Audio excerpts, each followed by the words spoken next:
it's hard for me to imagine a more humble start. I remember it like it was yesterday. It was 2008, in the middle of the world financial crisis. I was actually living in China, working for the insurance company AIG. I walked into the office that morning, picked up the Wall Street Journal, and the headline read, "AIG to file for bankruptcy." That's how I found out that my company was about to go out of business.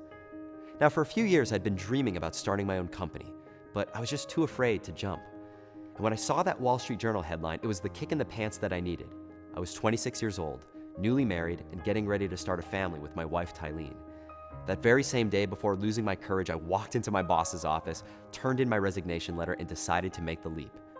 With no income, only a little bit of money saved up, I'd never been more afraid in my life.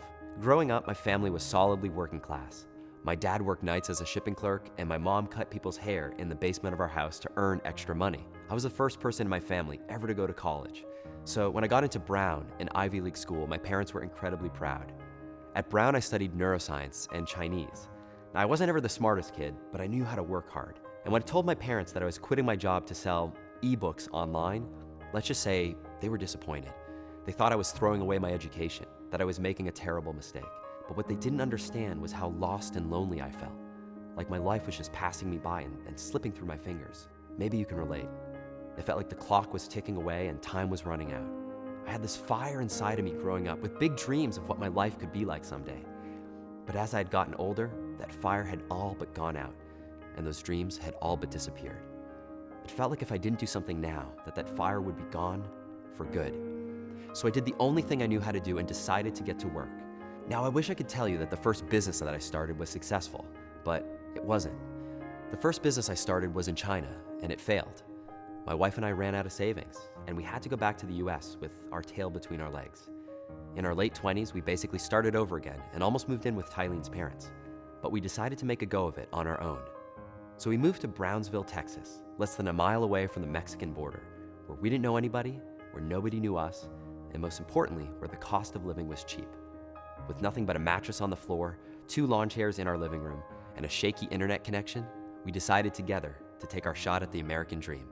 The first market where I made any money at all was the Scrabble tile jewelry market, literally teaching people how to make jewelry using Scrabble tiles. Yes, it's a thing. It's a funny story, actually. Tylene came to me one day and she said, "There's this new website. It's like eBay for handmade products. It's called Etsy.com. And there's this type of jewelry that's selling like crazy on the website. It involves combining Scrabble tiles with origami paper. And there's even someone on Etsy selling an ebook tutorial on how to make the jewelry. And she's selling like 20 copies every single day at $17 each, which adds up to like $9,000 a month." Tylene bought the tutorial and she didn't think it was very good. She said, "I think there's an opportunity here." Now, I was skeptical. This was probably the last market in the world that I would have chosen for myself.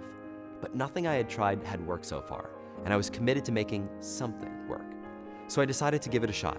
We created a tutorial that was better than the competition, launched it on Etsy, and promptly sold 3 copies in the first month. Weeks went by and our sales didn't get much better. But we had built a tiny little list of about 100 people who had signed up to get our free tips. So out of desperation, I emailed that little list and asked people why they didn't buy. What I discovered from that little survey, almost by accident, was crazy. We thought that there was one market or bucket that we were serving: women who want to make Scrabble tile jewelry.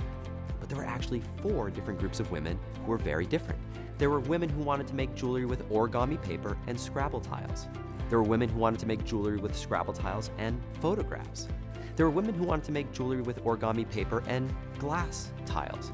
And there were women who had purchased all the supplies to make everything, but wanted to know what other crafts they could create with everything that they had lying around. So instead of offering a single tutorial, we created 4 different products, and then we sold them together as a bundle. Business exploded. We started a website. We sold print copies of the tutorials on eBay. We expanded to sites like youcanmakethis.com and Dawanda. We took that business from 3 sales in that first month to making over $8,000 a month. But as soon as we started getting traction, something happened. Factories in China started selling Scrabble jewelry for super cheap. The market became saturated.